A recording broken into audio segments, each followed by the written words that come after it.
Yay, welcome. How y'all feeling? Good? All right, cool, great. So today's been a really full day. I've really appreciated all of your perspectives and insights, and I'd love to it's such a rare honor to be up here with so many amazing luminaries in this space.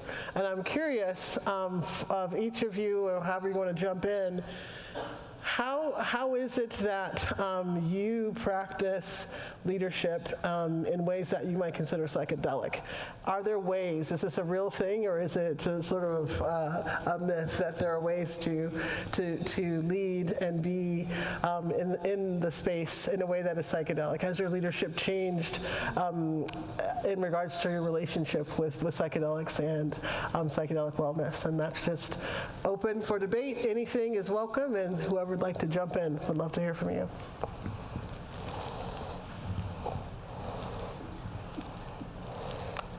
John, I'm going to go ahead and pick on you.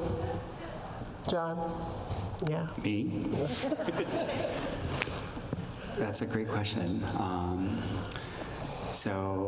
People have different relationships with psychedelics, and my relationship with them is one that deepens, spiritual experience, and you try to live closer to your heart. And, I guess when I got started in psychedelics on a more kind of professional type of level, I really started it with a more business interest, but then as I kept kind of listening to the medicine, it kind of just took me in a totally different direction.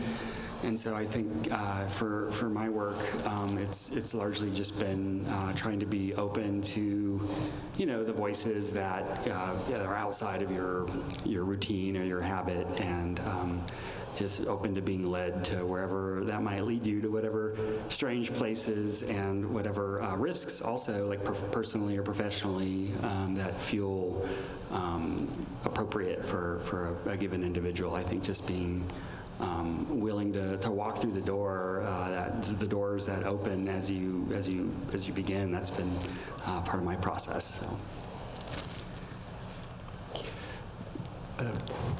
For me, many years ago, I received some advice from Alicia Danforth, which was trust the medicine. And for me, psychedelic leadership has been a process of learning how to trust the medicine. At Fireside Project, we say that we want to provide everyone with the level of support during and after their psychedelic experiences that we would want if we were tripping, or that the person we love most in the world would want. And so I think really everything we do at Fireside Project is about thinking about how can we serve the medicine, how can we create a world where everyone has access to the type of psychedelic support that we ourselves would want. And so I think each and every day is a process of opening ourselves up to the medicine and figuring out how we can provide support in a way that would honor psychedelic medicine.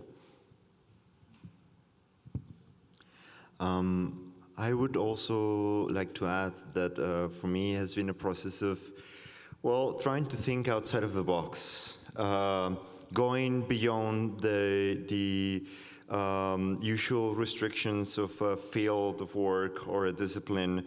And so, for example, I collaborate with very different groups. One of them, for example, called Via Synapsis, that organizes academic congresses in Mexico's university. And so we need to be very kind of modest and aligned with the academia. But then I also participate in Mindsurf, which is much more open to more creative and hippie-ish stuff. And then I also founded Nido, which is for the festivals, and so we collaborate both with the artistic scene and with the government institutions for the addiction. I don't know the name of it, but anyway, so it's like thinking outside of the box and trying to understand the multi-dimensionality of problems or issues, and then how to address those different dimensions through different ways, through different perspectives. I just wanted to mention something. For me, psychedelic leadership is really about reminding each and every one of us about the sacredness of these medicines, and not to look at them as drugs. And I think we really need to change the verbiage and how we refer to them as. But for me, I think the other thing that is really important for me, typically I'm the only brown person in these conferences, and to really make everyone understand that there is a really basic, simple way of looking at these medicines and really bringing back a lot of the earth-based teaching wisdoms that we all have lost. And so, I would suggest that for each and every one of you, as you go through your day and you do the work that you do in this space, that you look within your own selves and your own cultures and build upon that. Thank you.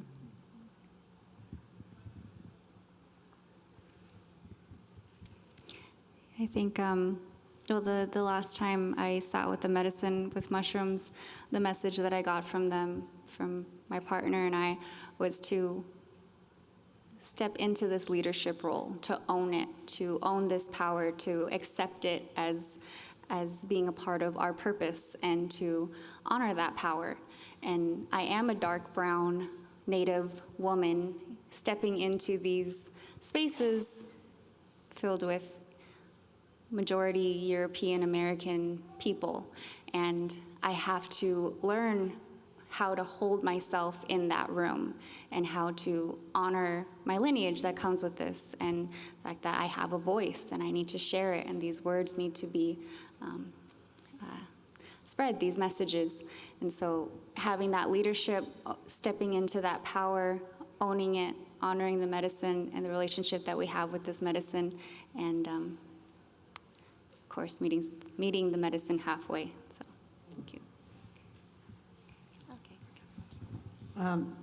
My friend that I used to drink ayahuasca with him, he was a vegetalista shaman, and he used to bug me and call me like I was scared of a mouse. That you're doing that. In the time we had mouse in the computer, and so I think he meant that those of us that work with psychedelics, we have to keep the connection to psychedelics and keep on taking them, and not just writing about it or talking about it or doing activism around it. So I think that keeping your personal work is a great challenge, and it was a challenge for me during pandemic. And the other thing that I so honor psychedelics by taking them and trying to take it seriously and to celebrate and honor that and learn and keep humble. Like you can be big, but if you don't have that nobility, that humility, that, it doesn't matter why you're doing the work. And the other thing for me is humor. Especially here in the United States, where there is like this tendency of everybody getting offended so fast. I think we have to learn to make fun of ourselves and of others. And you can just make fun of things that you really like.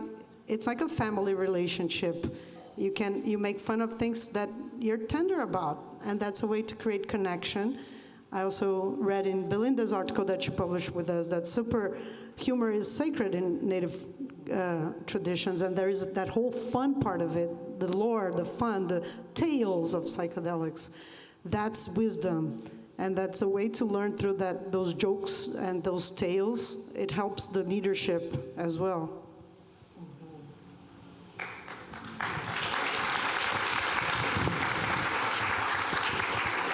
So here's a thought about wisdom.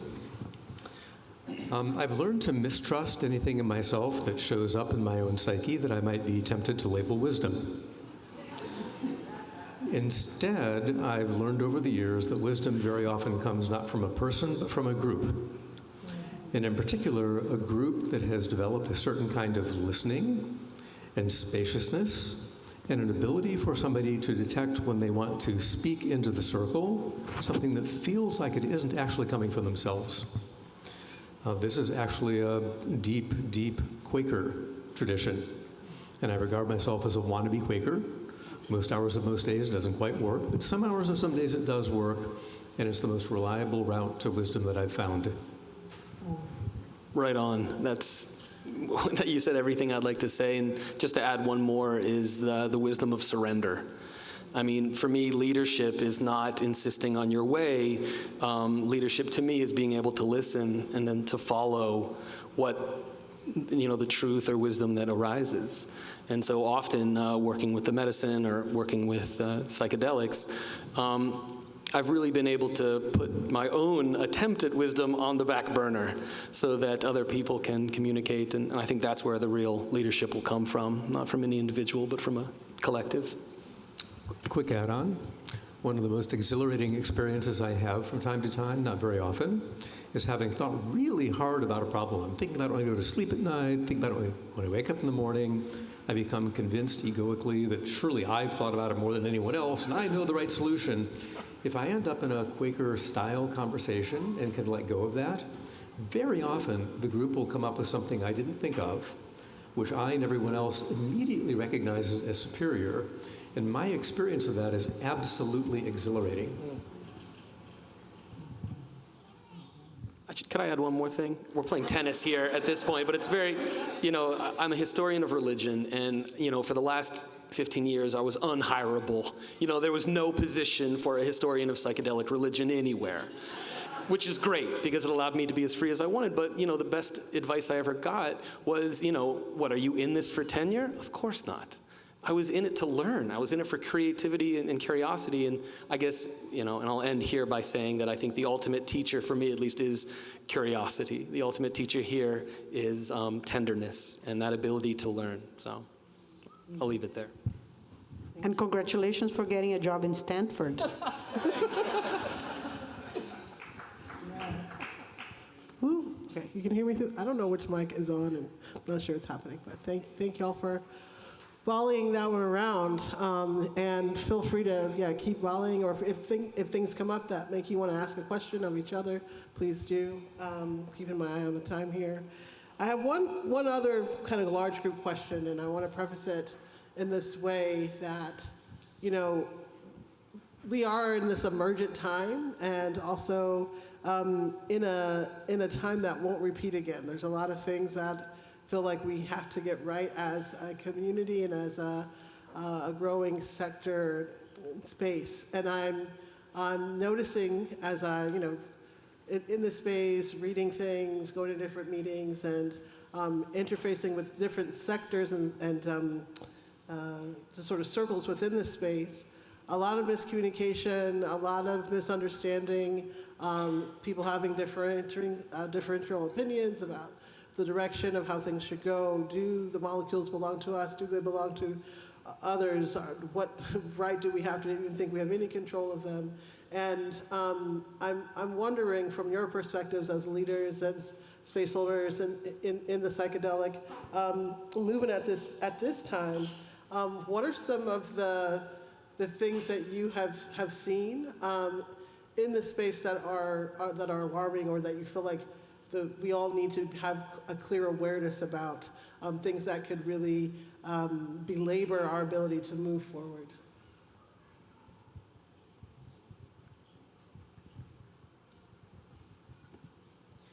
I think for me, one of the things that's kind of disheartening for me is typically when policies are made, that the engagement of the Native American community is usually after the fact, after it is said and done, and then they want your input into the process. And there's a lot of reasons why that is, but I think it requires more work in really getting to know the communities, really reaching out to them, and not just reach out to the leaderships of those communities, because a lot of times the issues that are really underlying a community are not a priority in most cases for leadership. And so one needs to understand that. An example would be not just going to one organization where you find a large group of Native American leaders at. They have their own agendas and their purpose in that place. And really where it needs to happen is really going into the communities and getting to know the people, really getting to know what the issues are. If they have community needs assessment, know what their needs are. So that's one of the things that I would bring forward.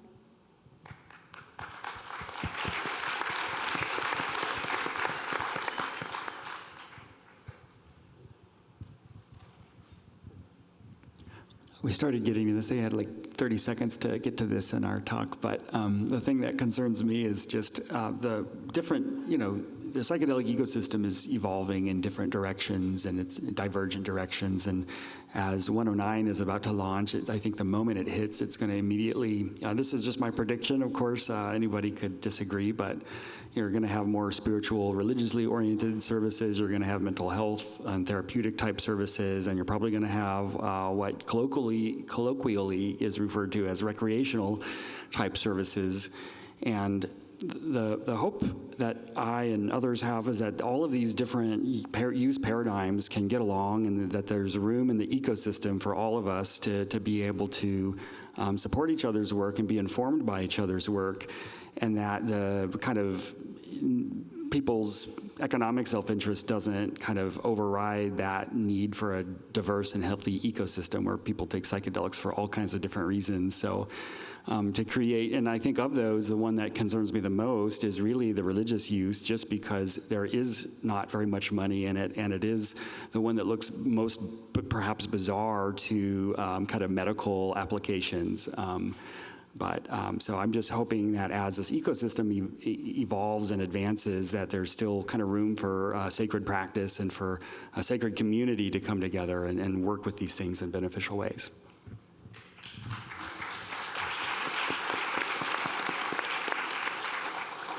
Here are a couple. You're okay? Yes. Good, thank you. Here's a couple of points about nomenclature. I've witnessed over the years that there are plenty of words people use where they think that the speaker says something and that the hearer hears the word and there's a meeting of the minds. But very often that's not the case. Very often there are words where A says the word with a very clear thing in their mind, B hears the word with a clear thing in their mind, and those two clear things are not at all the same. In that category, I would put the words religion or religious, the word spiritual, the word sacred. So use of those without taking the time to sync up on vocabulary is almost a guarantee of miscommunication. The other thing I'd like to say has to do with the word recreation. It is not a synonym for haphazard or reckless. Recreation is a good thing. Our tax dollars go to pay for departments of parks and recreation. And to my thinking, recreation is not very far apart from the sacred, the holy, divine play. And I sometimes get in trouble saying that because it sounds like I'm apologizing for reckless or haphazard, and I'm not. Reckless is reckless, haphazard is haphazard, and recreational is not necessarily either.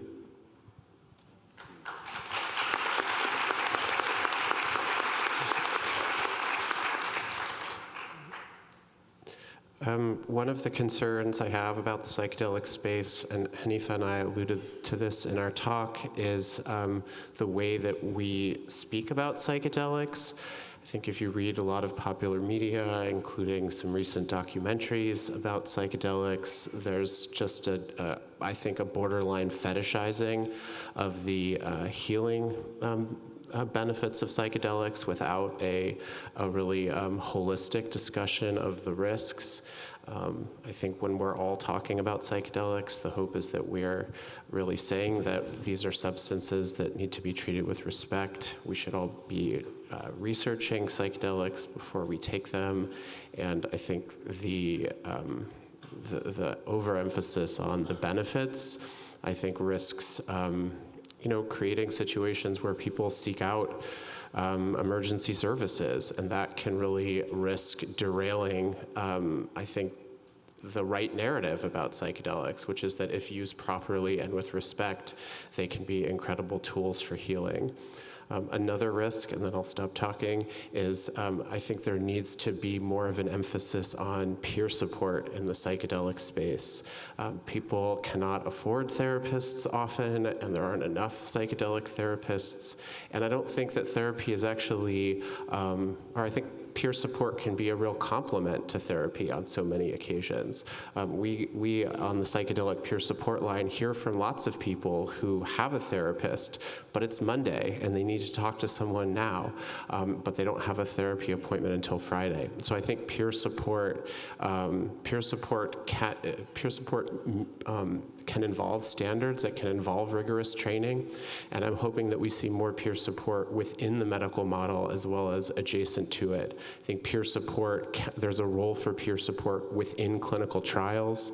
There's a role for peer support after clinical trials to provide ongoing support, and there's a role for peer support in integration circles and elsewhere in the psychedelic space. It's cheaper, it's everywhere, and it works.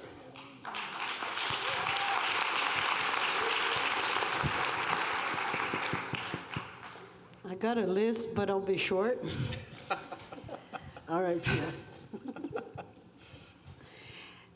Decrim nature and the rejection of respecting Native Americans' ask to not include peyote in decriminalization resolutions is a big problem. I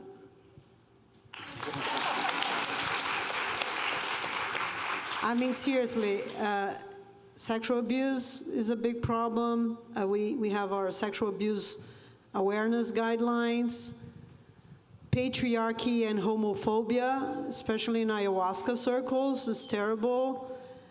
I think the myth that because it takes psychedelics, racism disappears, and we are all one, and the hatred that exists in the psychedelic movement to talking about Black Lives Matter and anti-racism work is really disheartening.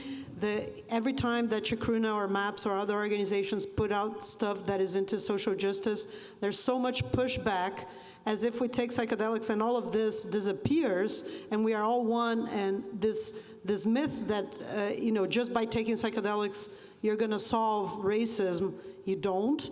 I mean, ideally, yes, in a spiritual plane, ultimately we are all one, but this hierarchies and class issues and race issues and gender issues, they exist in the real world, and we need to reconcile with that. And yeah, to conclude, the level of opportunism of people that started 10 minutes ago and claim to be experts, it's really disheartening. They invent a sexy title for their organization and they launch themselves without any shame to being like references and leaders and experts. I feel really disheartening. And also the same on people that are just like, self-proclaimed experts on plant medicines when they haven't really done anything. The lack of cultural humility towards indigenous people in the medicine world by, people from the global north that benefit from these medicines and don't understand the language, don't research a culture, don't have any interest in connecting to locals, and yada, yada.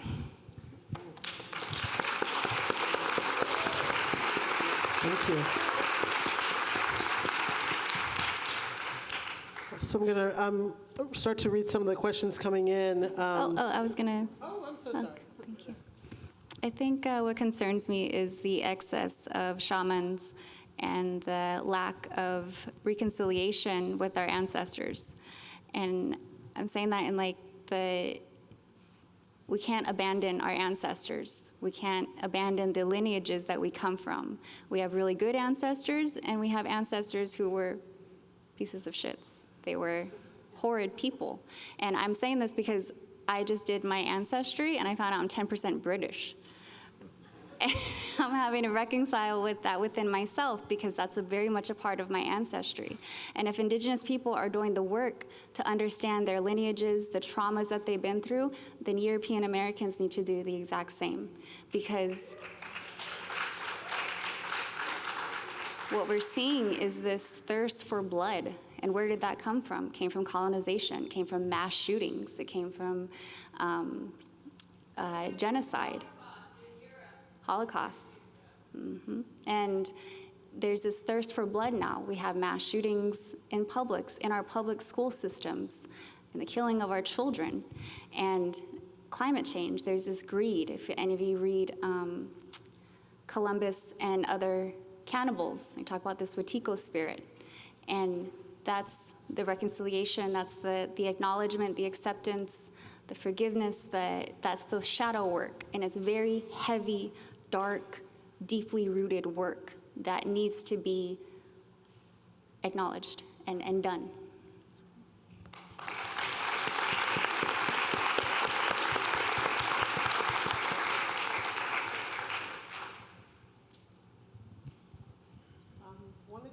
Wanted to address those of you who are coming from the Global South, the panelists here. There's a question about what advice do you have for folks who are coming from the Global South who are trying to find their space and their voice within the psychedelic space? What advice or encouragement can you offer them? I guess, and it is kind of sad, learn English, and after that, try to reach to someone that can be interested of your work, even if you've done so much work, but it's not in English. It's real difficult to reach to the global community, and. I don't know, I guess, try to reach for other groups, such as the psychedelic societies of any particular city that you are interested into. Yeah, and I mean, I've been learning so much about, there's these scholarships for BIPOC people. I guess that is also a very good initiative of different institutions that I didn't know about, and yeah, just do research on who's doing who's saying what, learn what is going on in the very how do you say, spotlight scenery of the North, and try to say, hey, I'm also here. Would you like would you like some of what's going on here? And yeah, and also be ingenious in the way you approach the Northern brothers and sisters. I guess it's also a sort of how do you say, like being able to appeal to people that somehow resonate or could be empathic to your cause. Yeah, that's what comes to my mind.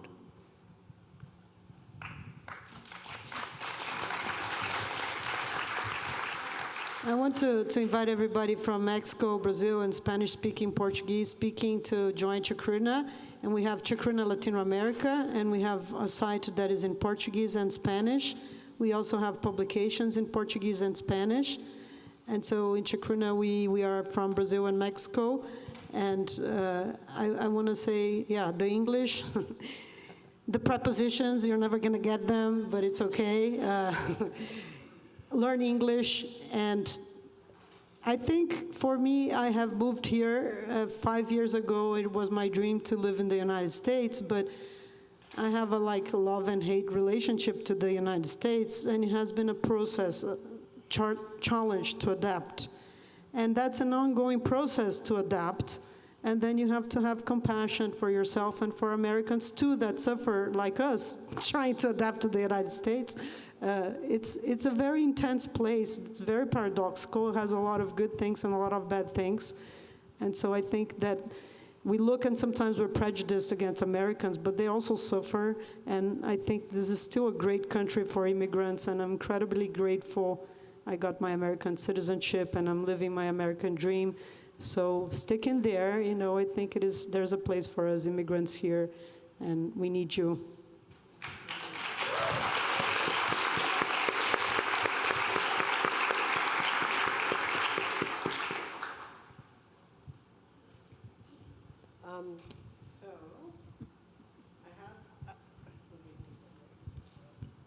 I have a unorthodox thing I'm about to ask. And I'm going to start it. So we're just going to go down the line, and I'm going to turn to Bob, and I'm going to basically I'm going to tell or say to Bob the question that I want Bob to think about as Bob moves into the next year of their work until we meet again back here on this stage. The question that I would like you to carry into your life and work. And then Bob will turn to Bia and say the question that he would like Bia to be thinking about, and so on and so forth. And that's how we're going to end this panel right now. So y'all got a lot of time to think about it down there. And really, these questions are for all of us, right? So what is it that the questions you should be asking yourselves as you move into your work, as you move into creating this beloved psychedelic community that we're out here trying to create? So, Bob, the question that I would ask of you to consider and to think about as you move forward is, what is the best way to widen the circle of folks to receive the message and the work that you do and put out into the world? How can you widen and advance your circle? Thank you, Hanifa. Widening the circle. Bia, you are one of the most... You have to answer, no? No answer? No.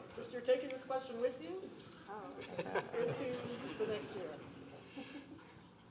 So Bia, you're one of the most prolific people that I know, a deep scholar in many aspects of the psychedelic world. And as you've done all of this amazing work, the question I would wish for you to ponder is, what of that do you love the most?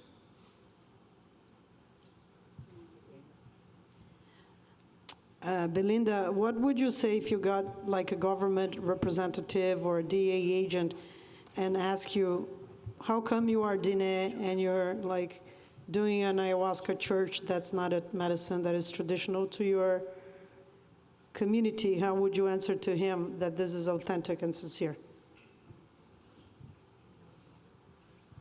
I've already got that written out.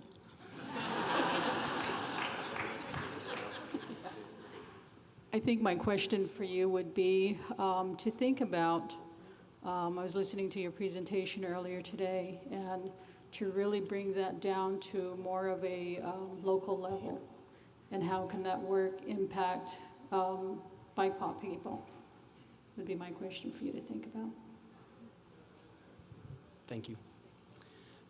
John, we really seem to be tending the same fields. We seem to be working in so many of the same circles. And I guess the question that I have for you is, of course, how do we do it better? But more importantly, what are we leaving out? We do our best to try to have an open perspective, but things are not there. And I'd ask that you hold that as well. Thank you. Marlena, one of the challenges I've had in doing this work is to make it more less white and less patriarchal. And one of the things I've attempted to do is to invite indigenous and sort of other voices into the conversation and to participate in events. And particularly in Oregon's Measure 109 system, I think that there's very few indigenous voices kind of being involved with our program, and it actually worries me quite a bit. I've gone around asking to try to, see if indigenous people need support in operating under Measure 109, and one of the things the feedback I've received is that this is a white person asking for white people, and I guess the thing I want to know is, like, how can well-meaning white people support other actors in this space? Beautiful. Thank you. Thank you for that. Mario, my question for you is, how do we create these cross-border global connections between indigenous cultures to share in indigenous medicine, worldviews, and medicine? And, Joshua, I would like for you to ponder about the possibility of expanding into a international service for people that maybe don't speak English, and yeah, how to also approach different cultural specific situations regarding psychedelic crisis. Thank you. That's a beautiful invitation. Hanifa, my beloved co-founder, so many questions for you. I won't ask you to ponder how we can raise our full budget. I will not ask you any philanthropy-related questions. But I will ask you to ponder, we, and I think so many people in the psychedelic space, are working so hard. I don't know anyone who's not either burned out or in the vicinity of burnout. And so I would ask you how to continue to care deeply for yourself and your own balance, even as you care deeply and give so much to Fireside Project and this community.